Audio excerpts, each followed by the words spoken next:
Welcome to Conspiracy Crypto Pirates, episode 19. Why did the pirate take a bath before walking the plank? So he smelled good for the fish? No, because he wanted to be a clean buccaneer. Comment down below how awesome that joke was. Anyway, how's it going? Vote with your subscriptions. Yes, vote for your with your subscriptions. It's like currency around here. Arr. Yay. Show more enthusiasm. Be more excited.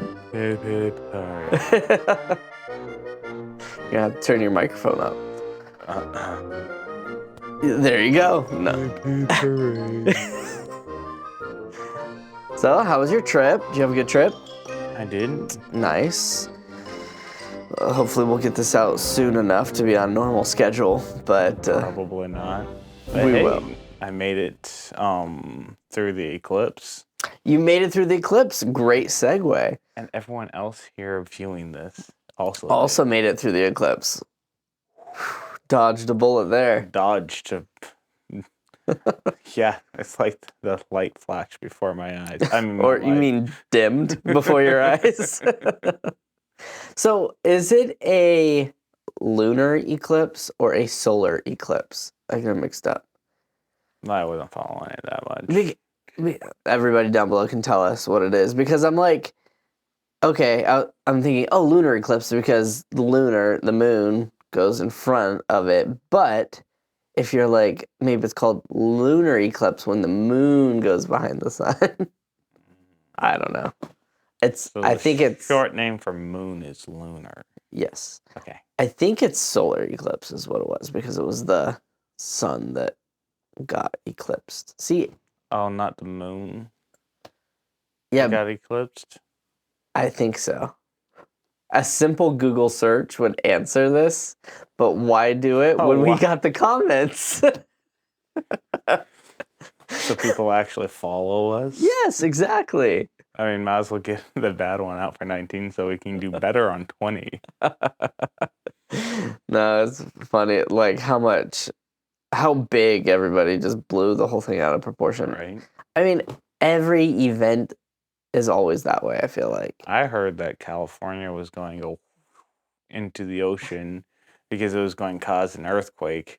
And then, like, the waves that were to come back after California was going to go, like, hit Utah or something like that. See, what's crazy to me is what is the time frame of that? Like, say it happened in 5 months.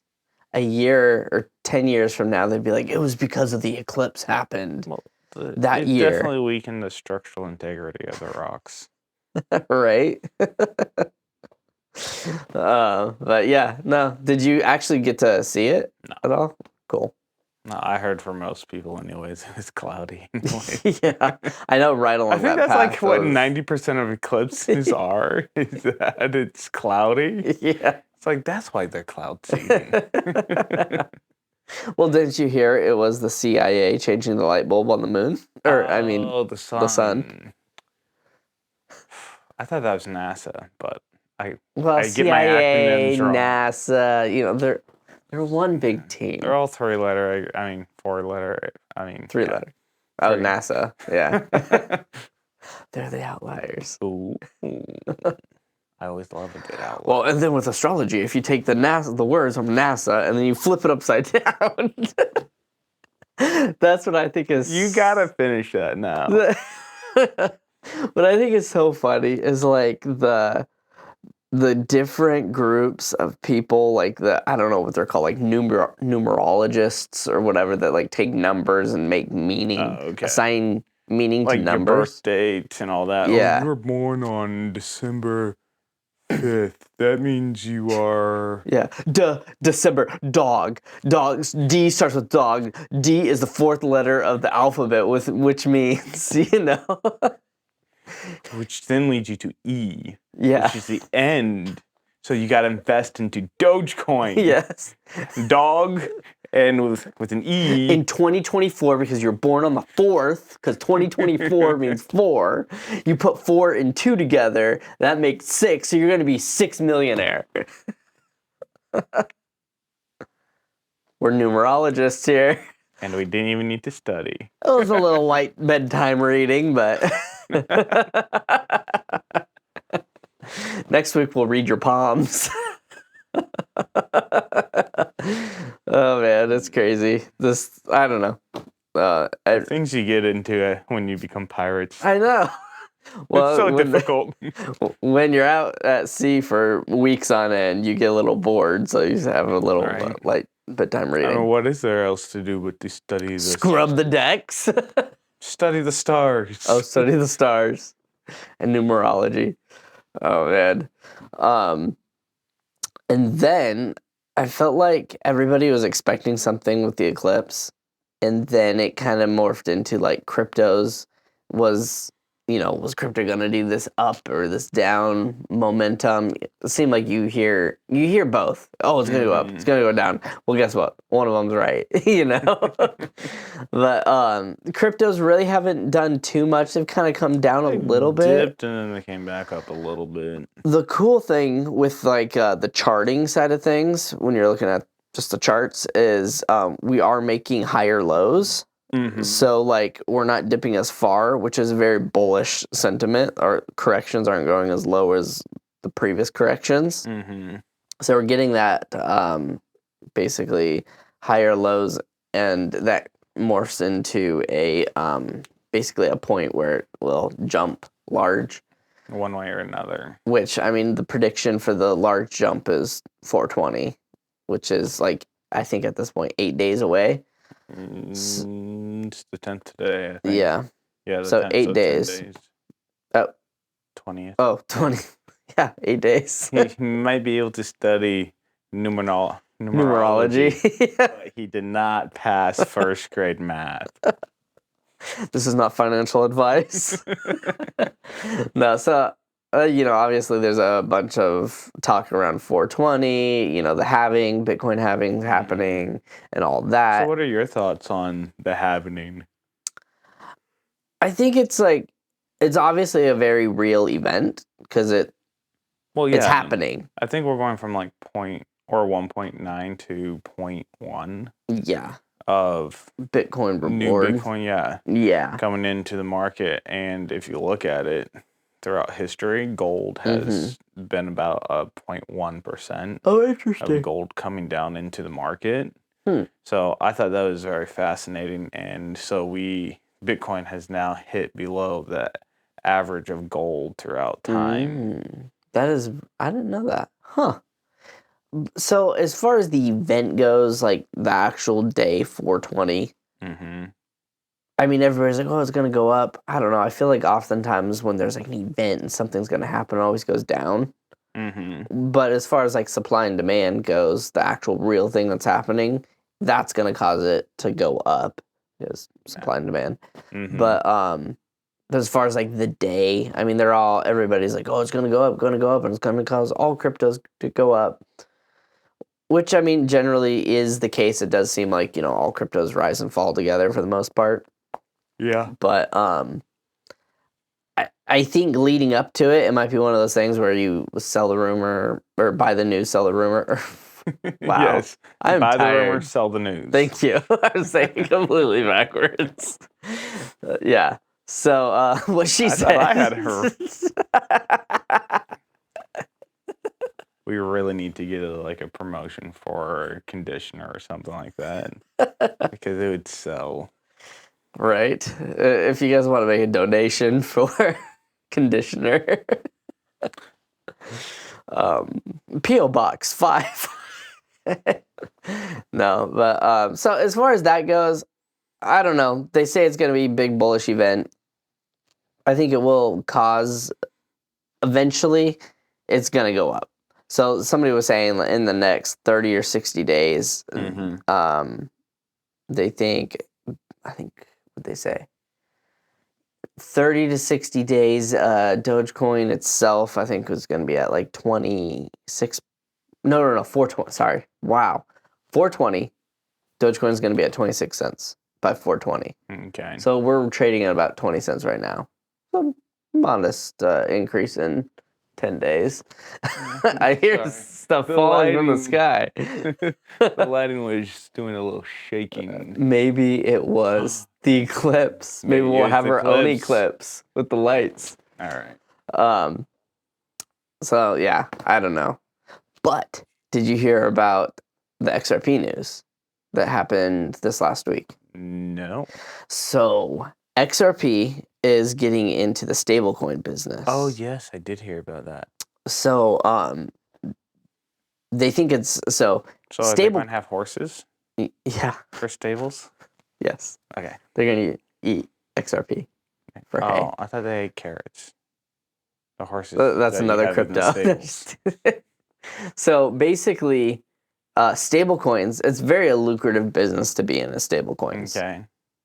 And Really? yes. That's actually kind of interesting. Yeah, and I did know why, and it escapes me right now.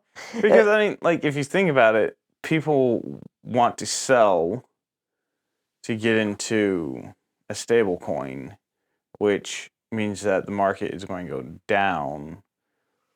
So, It and was then it was something to do with like basically the company that's holding the cash of the asset coming in was basically getting a free loan for an X amount of time, which then they could deposit and basically make 8% or whatever. oh, so that's what they're really doing. Yeah, so like It's just a massive loan that they probably take 10x on your money like a normal bank does. yeah. So basically what they were saying with that is what's cool is the stablecoin is going to be run off of XRP or the ledger, XRP ledger. Mm-hmm. So that's going to basically prove the idea behind XRP as far as being a So someone just pulling out a bunch of cash and making 8% off of it as a loan. no, I just mean the use of, so like the back end of this coin that they're coming out with is going to be based off the ledger, which Ripple has all these partnerships already with all the banks, like massive banks, like right, like and the Federal Reserve, the Deutsche Bank, yeah, Japan's bank. So when they jump, Russia, yes, India, do they have China yet? I think so. Wow. So when they jump in, they're going to be like automatically at the top, basically, or close to it, which their CEO, Brad Garlinghouse, was basically saying that he thinks by I think it was the end of 2024, that stablecoin market cap is going to be like 2 trillion. And then, yeah, that's huge. And then from there, I mean, I think with the stablecoin, I think this is the jumping off point for the actual like XRP being used And and utilized with the big banks. I don't know if this is like a token as far as a proving ground or if it's going to be part of the main thing. I think it's going to be more of a proving ground instead of the explosion ground. Yes. And kind of the reason why is that if you look at Bitcoin throughout the time, each different section boom cycle. Yeah. Like first the boom cycle collected the more techie people. Yeah. Sorry, you We started. are yawning. Yeah. You can see my teeth quite well. Yeah. But it's the proving grounds. Like the techie people got into it, and like you couldn't even like if you wanted to trade for it for somewhere, you had to like meet someone behind a back alley, Right? And hope you didn't get mugged, Right. And then you got like your Coinbases and your exchanges. Your exchanges that came in that made it more accessible Right. and easier for people to get into it. And then, but it was still a little more difficult, and but they made it more mainstream for you to be able to. And then, but you're still holding the responsibility of holding that asset yourself, Right. or having the exchange hold it. Right. And then now this time, is probably going to be the ETFs or the kind of the investment Yeah. side of things. Mm-hmm. And then you're probably going to get the investment side of things of banking Right. or financials. And then we're going to get into probably the banking side of things Right. the next cycle. I Because can see I'm that. not quite sure if the world is ready Yeah. for it yet, but if they see the financial side of things kind of go, then Yeah. Well, because I think it was by the end of this year, that was when all banks had to be on oh, okay, that yeah, standard. the Or like not the the standard. ISO Yeah. 20022 or whatever. Yeah, basically utilizing the XRP network. Mm-hmm. And so then my other theory, Will be compliant with the standards, yeah, which XRP was the easy one to go with. right. Which then my theory was, I wonder if the stable coin is going to be the coin for the people, and then the XRP which is connected to the stable coin, is going to be the coin for the banks. So what makes it a stable coin, and what is it stable to? Because it's stable to the US dollar. It's stable to be 1-to-1 with the US dollar, but they also are going to have the underlying asset that Of XRP. Which means they're going to have to establish some kind of value for XRP at some point. Yes, which I mean, so a stable coin. I mean, for XRP to become a stable coin, like the coin itself, not pinning it to a currency that's being debased year on year, and their targeted goal is 2%, where we know we're far above that. But that's pretty much what you're paying out of your pocket. They print a lot more than what they would tell you is inflation. Right. Like I've heard inflation is pretty much, if you follow the S&P 500, if you make 10% in the S&P 500, that's what inflation is for the most part. Gotcha. But because like you look at the home prices, when we printed all the money, the home prices went up 30% in the same, Yeah. So if you follow the assets and what the assets are worth, like, yeah, there's going to be bubbles, and I think we're going to hit another bubble within the cryptos, and it's probably going to burst probably in about a year from now. Yeah. Maybe a little, like a year and a couple months, maybe just a little less. A year and plus and minus, I guess, would be a good way of saying it. So that's kind of what I see. And like, we're probably going to go far above what crypto is really worth with the amount of people in it and how much money is really flowing in it. And then it's going to burst, and then it's going to go back down, probably lower than what it's worth. Right. Because people are scared of it. Right. And then it's going to warm back up, kind of like what we've been doing for the last year. It's been warming up. Yeah. These last couple of months, it's been getting a little more on the hot side than the warm side. Right. Yeah, for sure. Yeah, it'll be interesting to see what happens, and the whole stablecoin thing, I think, is more of a revenue generation for the company, for Ripple at the moment. But or maybe just a free loan. Who knows? Honestly, who knows? Like, because if they're truly working with the banks and like the governments and stuff, they're at the point, they're in back rooms doing deals, or they know stuff. Yeah. But yeah, so for all the people out there that are like, stop talking about cryptos, maybe we should move on. But yeah. But I mean, that's one of the biggest conspiracies around, if you really think about what cryptos are and its correlation and relationship to the US or to the currencies that are used today, I think is fascinating. If you really dive down deep into it, it's very fascinating on how, like, the history of the or world leaders of the dollar, how long does fiat currency typically last and all that, and it's like the US dollar's on borrowed time, and then these cryptos come around in this magic time frame of when it's naturally going to come. And you're just like, huh, I wonder if they kind of know these cycles and they're just planning for it. I don't know, or are they just natural cycles? Like, Well, if you know their natural cycles, then and you can direct where yeah, the outcome of that natural cycle goes right. into cryptos, then that'd be a very fascinating thing. Yeah. And then are governments behind cryptos? Are they not behind cryptos? Like Yeah. all that. There's so many different like conspiracies that could be had with Right. it that are it's very interesting and fascinating. Right. And then I think the kicker for it all is then you have like events like this whole solar eclipse thing and all the conspiracies that were around that, and it was basically a dud show as far as that goes. And it's just like, okay, or is everything like that? Where everybody makes a big deal about everything, and then nobody's really in control of anything. Which it looks at, if you look at the current state of the world right now, it looks like no one's in control of anything.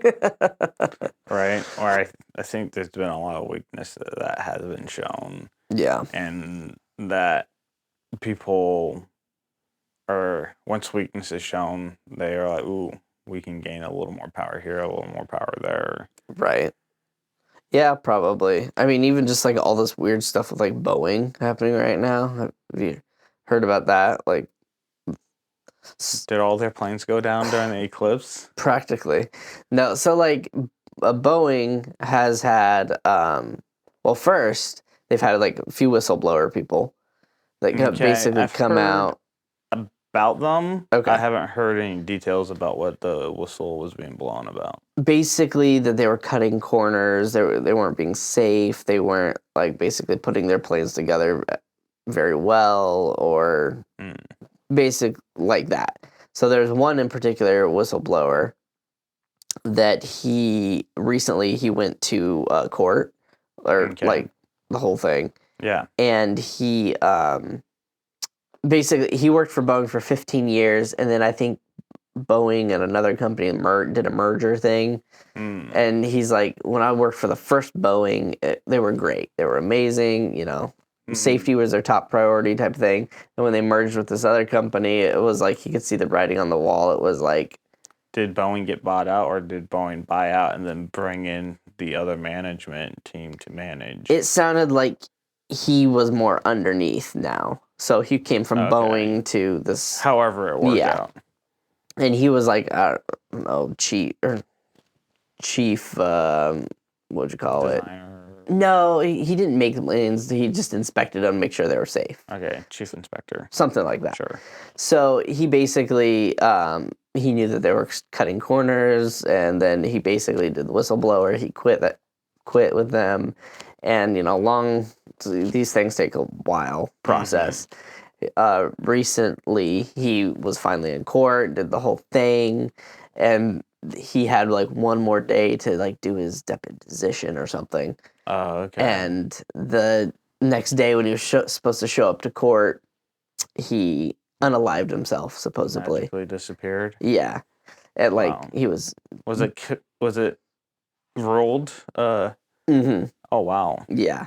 So Crazy. yeah, and it was like interviewing the guy before. He really wanted to actually go home the day before that because he wanted to be with his family, just all this stuff. So like he didn't seem like a person in that mindset to want to do that. Mm-hmm. So anyway, so there's a whole conspiracy around that, is like, The conspiracies that are coming out. right? That being said, Mm-hmm. like the last month, probably more than a month, probably like last few months, it feels like almost every week there's a Boeing aircraft like that's carrying people or whatever that's doing emergency landings because of wheels falling off. There was one just this week that like literally like its engine like blew up and was like on fire, that do emergency landing. Like none of them have like crashed yet, but it's like literally on a weekly basis, a Boeing aircraft is falling apart. Yeah. Well, so this kind of leads into another interesting story. Yeah. So I was listening to Elon Musk, and he was saying it's practically impossible to get into the car market Mm-hmm. because all the car manufacturers sell their cars at cost, generally speaking. Mm. So they don't make money on the sale of the vehicle. Do you know where they make their money? In their like auto shops. On the selling of the parts to fix them. So they Oh. have extreme high prices on their fixing up of the parts. Oh. And so when they go and say, "Hey, I need a new engine because this one blew up Yeah. at say 80,000 miles," like, "Oh, we had a 50,000 mile warranty on Yeah. that. Here's the new one Yeah. for 20 grand, Well, or 10 grand." Right. And it makes sense because you have to buy their parts. You can't buy, I mean, I guess aftermarket makes some parts, I mean, but yeah, but usually you get back into like the first 5 to 10 years, and so when you're getting into it, mhm. you're trying to compete with people that are selling at cost for the most part, that Mm. also have a huge manufacturing plant. So you can't Yeah. even make a vehicle at the cost that they would make unless you pretty much have a huge factory line already in place. Interesting. And then you're still competing with them and you're still not making money because you're still not selling parts because Right. their cars have a 3-year warranty or whatever. So Right. now you got to do a 5-year warranty to Yeah. get into the market, so Right. you're waiting 5 years for those parts to come in. And then if you do a well-designed vehicle, then now you aren't making Yeah. money on that end. And so it's very, very difficult to get into that. And I'm wondering if that was Boeing's decision on be like, well, we pretty much they own the monopoly on not private, Commercial aircraft. yeah, but Yeah. commercial aircraft for the most part. And Yeah. so like every plane I've been on, I think has been a Boeing, Yeah.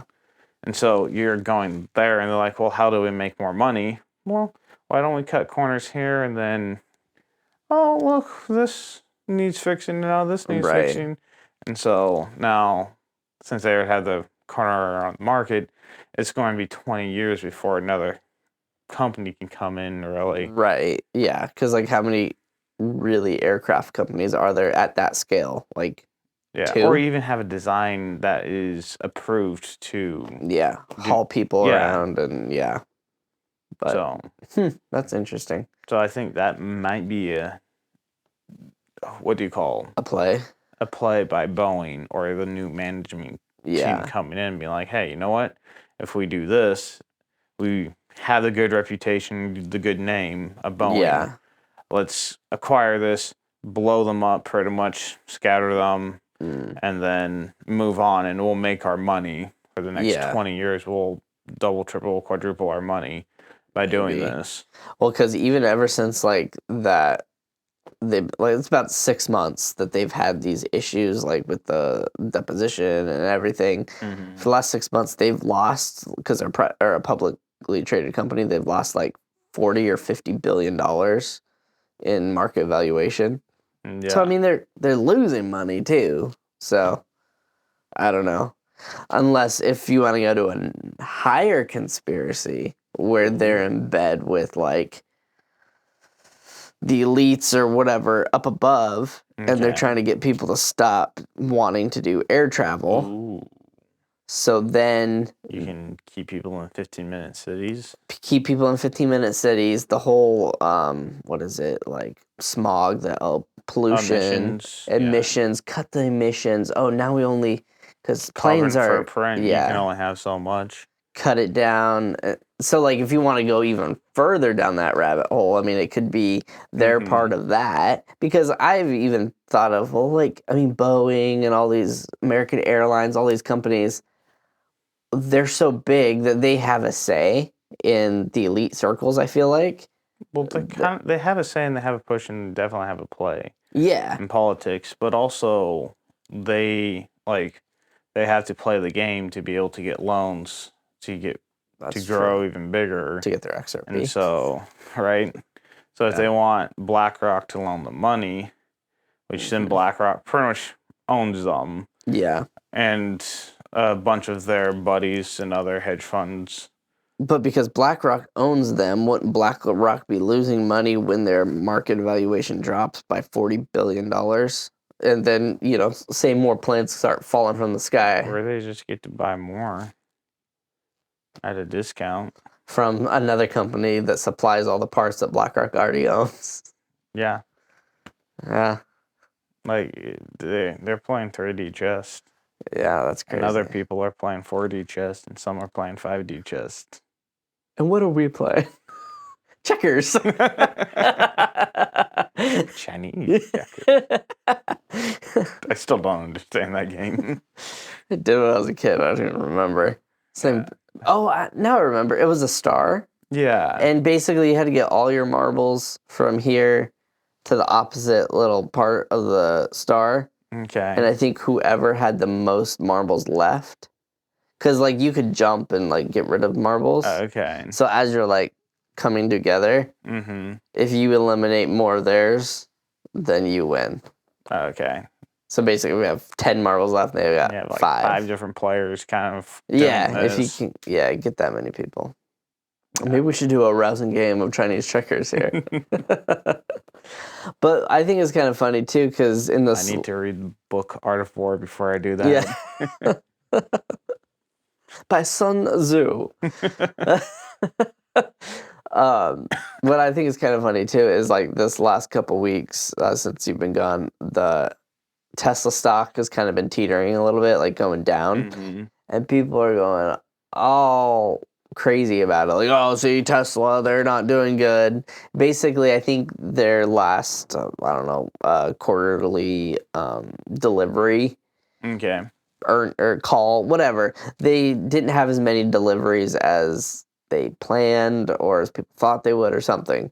So basically, their stock drops and everything. But I feel like people are so single-sided. So then, Kathy Wood.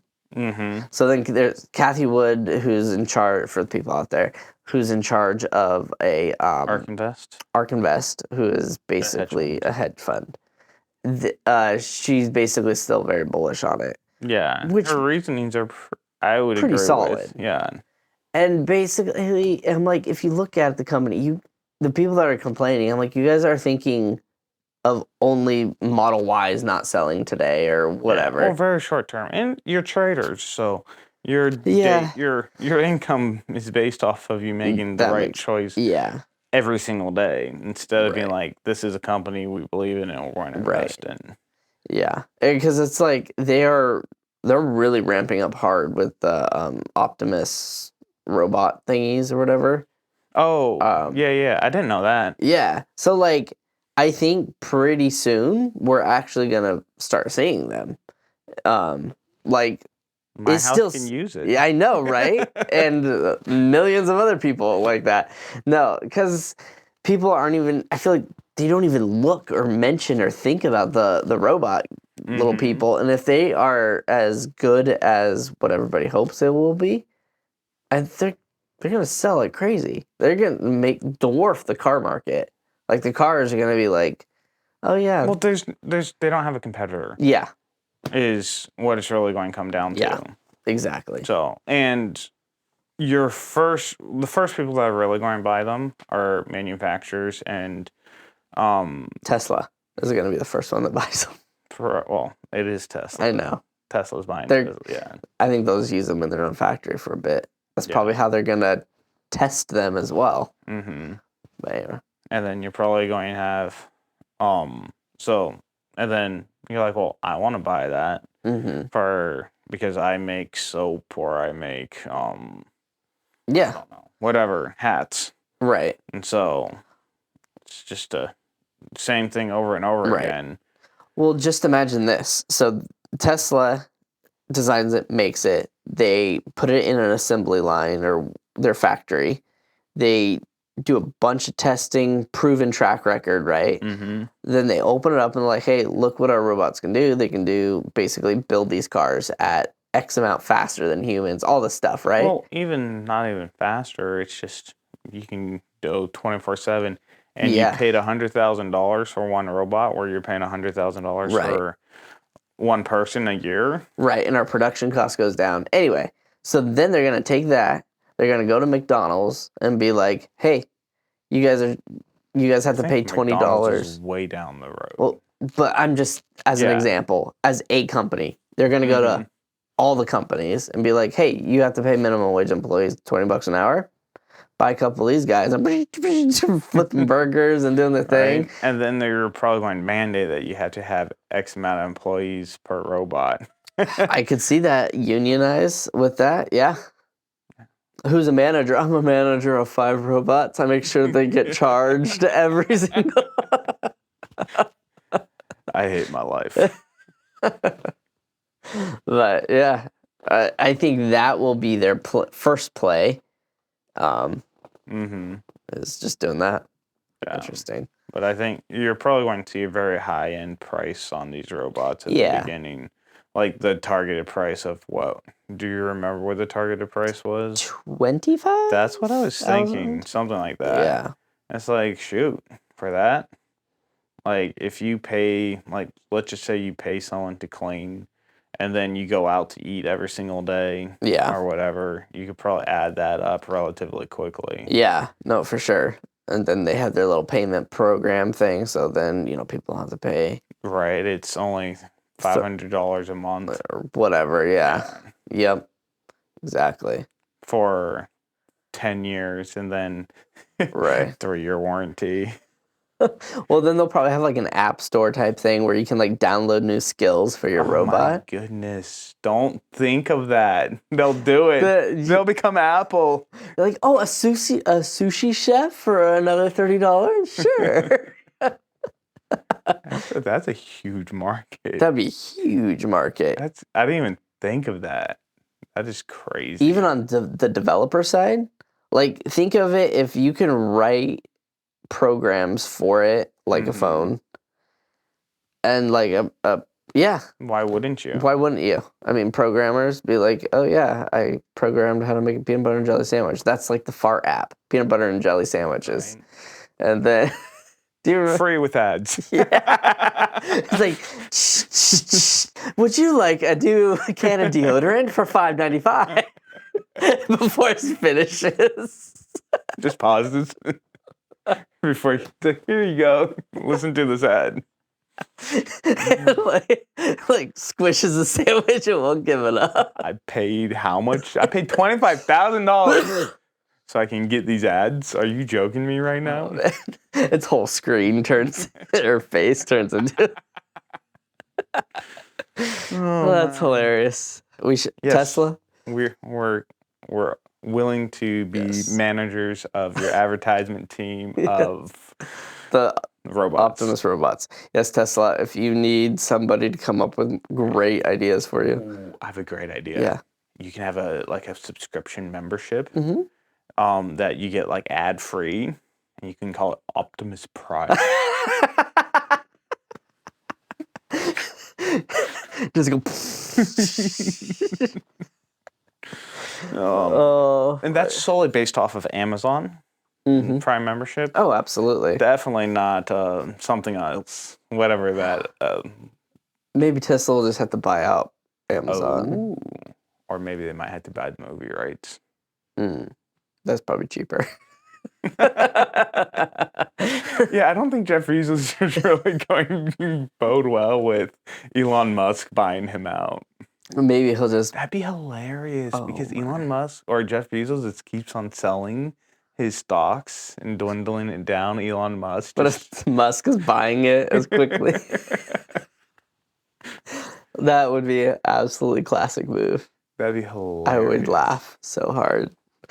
And he fires him off the board. Hashtag Elon Musk. That'd be hilarious. Everybody listening to that comment, write down hashtag Elon Musk below. Yes. Hashtag Elon Musk.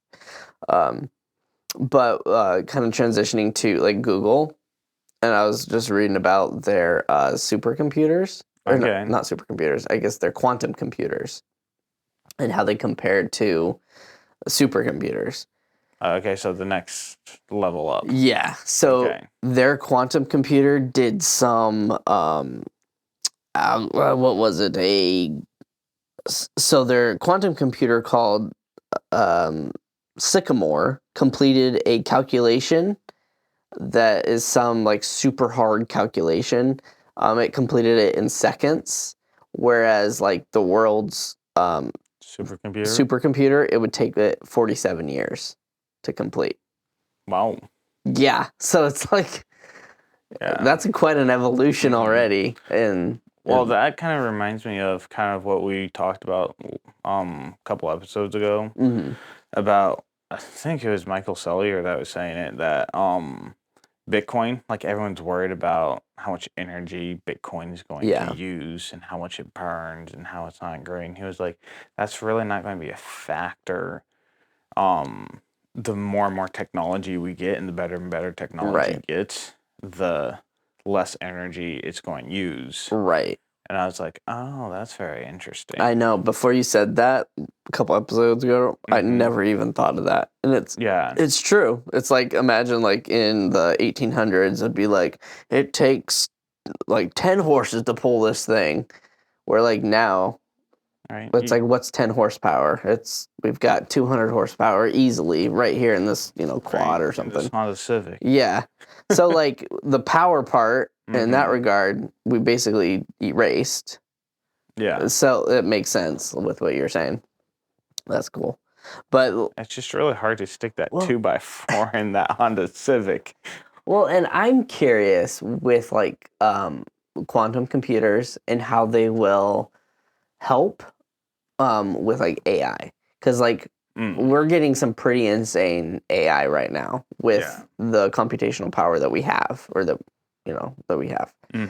And I'm thinking, and I know nothing about like quantum computers and if it can help, but I mean, it seems like, well, if it solved this problem in 47 or in seconds, where it take 47 years, imagine like putting that into AI or having AI connected to that. Okay, so the real question is, do we really have AI?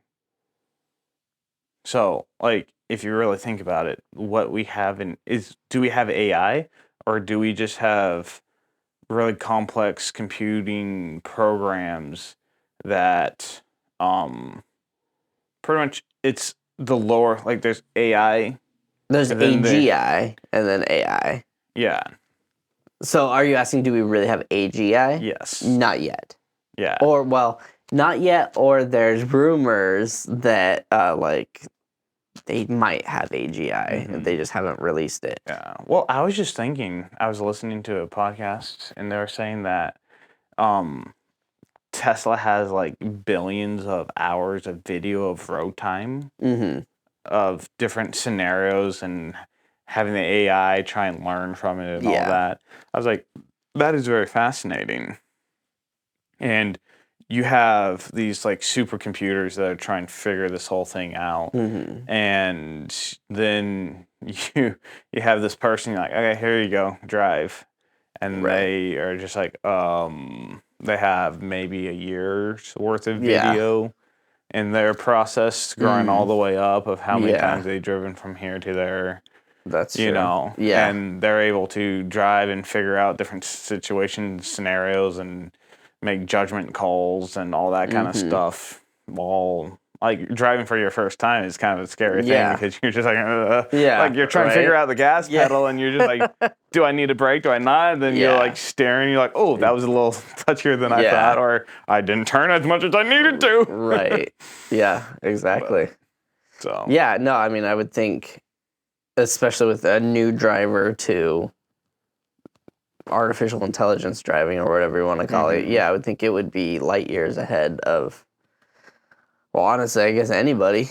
Well, anybody, but just imagine you having somebody and you sit down and you pretty much have like a video game, and you tell them, all right, you're driving, and you're teaching them, you teach them all the techniques and all that, and then you'd be like, well, I've never driven on the real road before.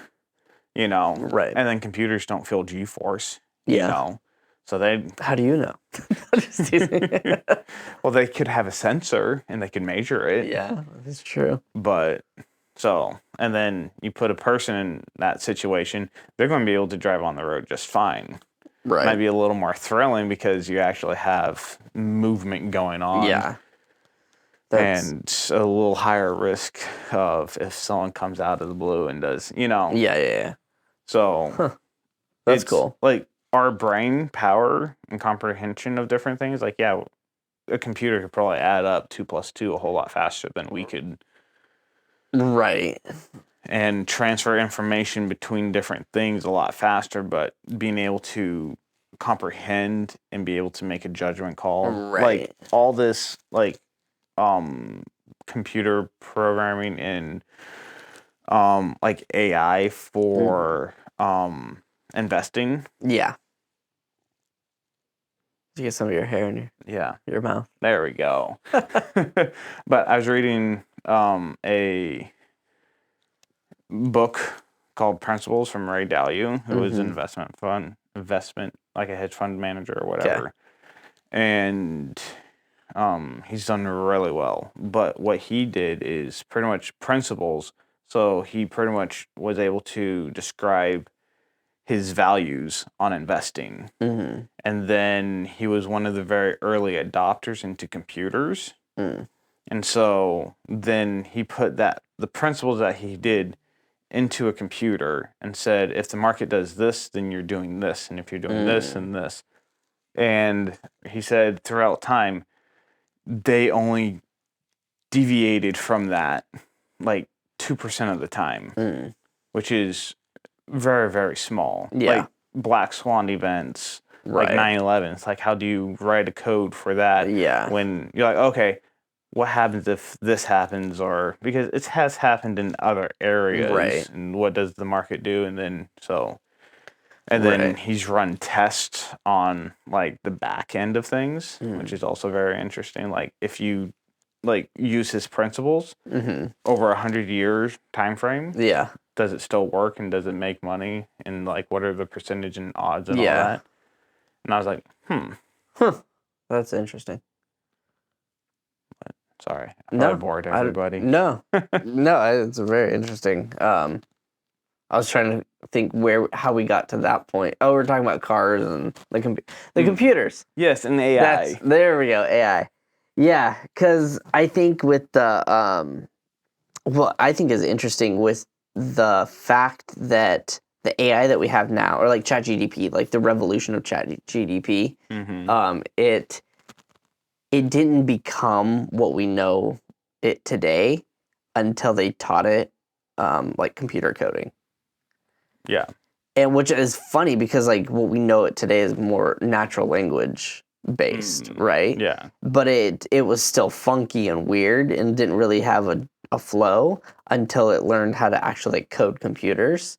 And then from there, because I don't think they even really know why, once it learned how to do coding, it like picked up on being able to be more natural language. Well, it's probably because it has a desire to rule the world. Exactly. You read my mind. Have you heard of the solidarity? The solidarity? Yes. No. So it's this like club or elite group inside of the Vatican. So, and this club or group or whatever has been around for like 2,000 years. Oh, wow. Yeah. Well, the Vatican's been around for a while. Well, yeah. But it's like the, what would you call it? The elites within the Vatican. Like there's the Vatican, which you think is like, oh, this like elite group or whatever. But then it's like they literally meet in the catacombs in the Vatican. And that's the only place they ever meet. And like you have to be basically invited to go there. I'm sure it's a very small. Yeah. It sounds kind of creepy, to be honest. To me, it sounds like, well, everybody wonders who the Illuminati is. I'm like, well, there they are. We know. The thing is, I don't want to get invited to that because I'm probably the one that's going to be the chopped liver. Right? No, but what's interesting is they were talking about just the Vatican in general and how supposedly the Vatican is the largest stockholder in the world. Oh, wow. And it possesses significant so they have the largest like property too, because like all the churches have, and which is all tax deductible, so they can't get taxed. Religion tax deductible. Yep. Yeah. And then so it's almost like The Vatican is a business in that regard. Mm-hmm. They just basically rake in the money. Then there's the actual facility of the Vatican, which is like the home, and it's that its all the own profits country. go to. Yeah, it's like its own sovereignty. Yes, it has like 7 square miles or something like that. It's one of the smallest countries in the world. Yeah. So they're protected as far as like they're not getting taxed. They can make their own laws. And then inside the Vatican, you have this solidarity group, which sounds like, okay, yeah, the elite of the elite. These are the elites. These are the people running the world. We found it. We know. Okay, that explains a lot. Like, it just kind of like, it all makes sense. Well, we don't want to be the whistleblowers. We found out what happened to those people. That's Boeing true. let us know. Everybody can be paid off, though.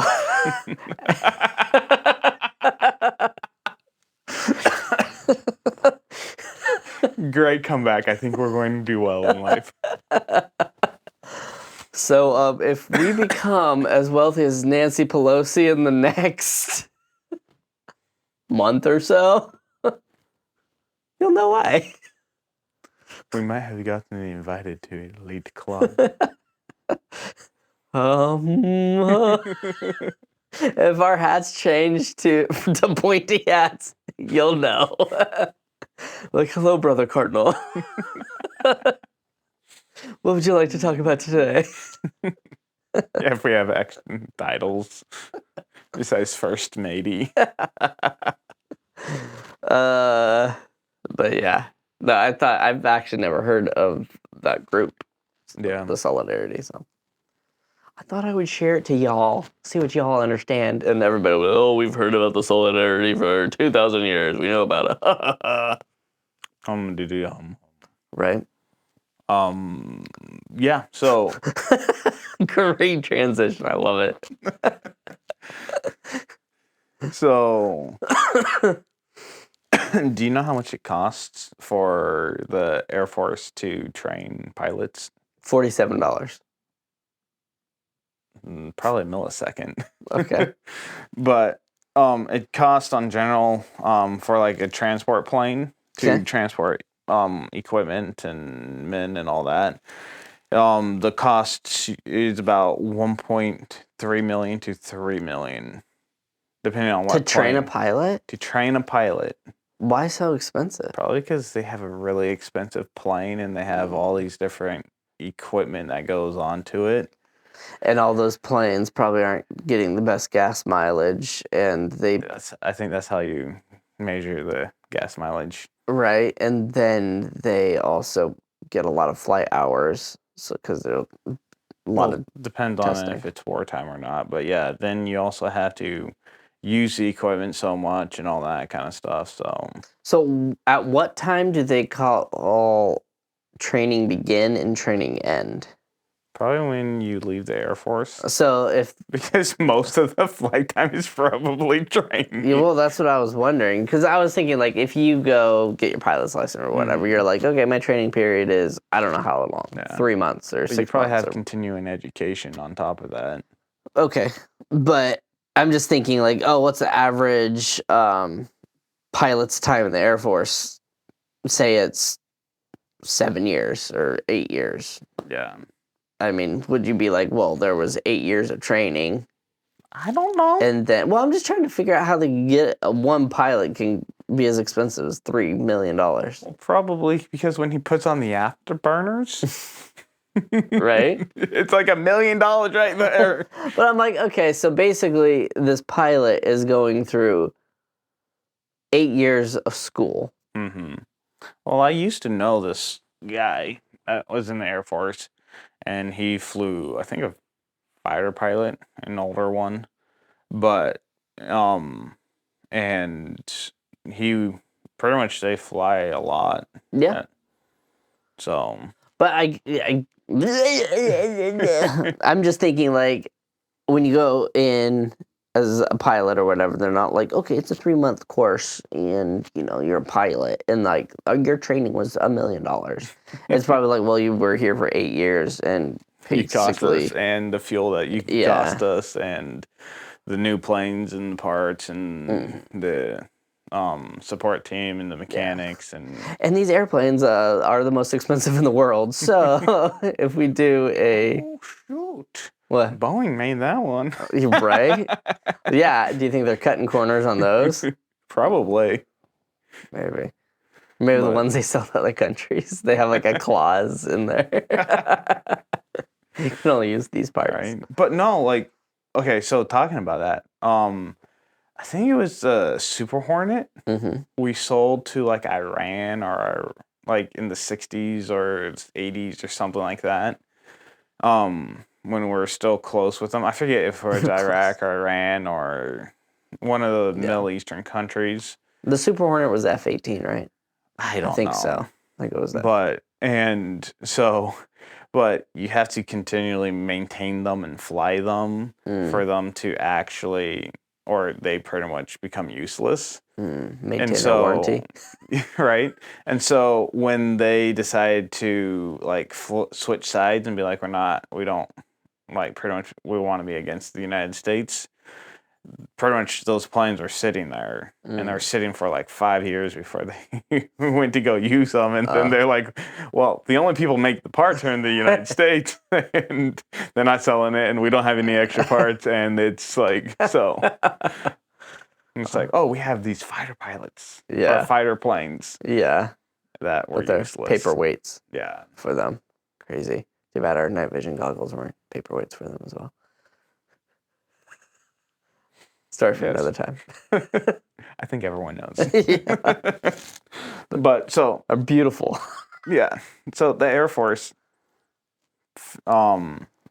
takes about the Air Force takes about $1.3 million to $3 million to train a pilot for a transfer plane. Okay. And then it was $6.5 to $11.9 million for a bomber. Wow. And then, oh shoot, why did it go all the way to the top?